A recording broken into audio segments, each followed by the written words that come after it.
UP में India गठबंधन को झटका, कांग्रेस और सपा के रास्ते हुए अलग। उत्तर प्रदेश में तमाम कोशिशों के बाद भी अब इंडिया गठबंधन टूट चुका है।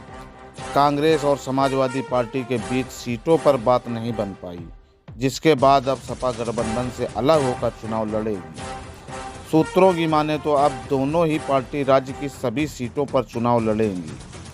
बीते लंबे वक्त से सपा और कांग्रेस के बीच सीटों को लेकर बातचीत चल रही थी, लेकिन अंतिम में दोनों ही पार्टियों के बीच बात नहीं बन पाई। सूत्रों की माने तो सपा की ओर से कांग्रेस को कुल 17 सीटों का ऑफर दिया गया था, लेकिन कांग्रेस 20 से कम सीटों पर किसी भी हाल में बात करने के लिए तैयार नहीं थी।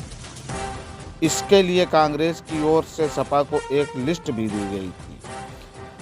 सूत्रों के अनुसार सपा की ओर से दिए गए ऑफर में अमेठी, रायबरेली, वाराणसी, अमरोहा, बागपत, सहारनपुर, गौतम बुद्ध नगर, गाजियाबाद, बुलंदशहर, फतेहपुर सीकरी, हाथरस, झांसी, बाराबंकी, कानपुर, सीतापुर, कैसरगंज और महाराजगंज सीट शामिल थी। लेकिन कुछ ऐसी सीटें भी थी जिसको लेकर दोनों ही पार्टियों के बीच मतभेद जारी था।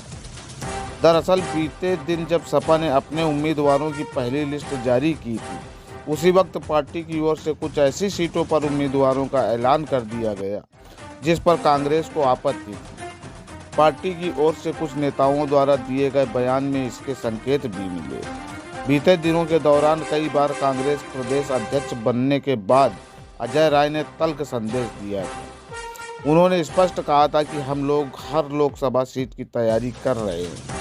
इसके बाद सपा और कांग्रेस खेमे में जमकर बयानबाजी हुई। बात इतनी बढ़ गई कि सूत्रों के अनुसार कांग्रेस हाईकमान को हस्तक्षेप करना पड़ा।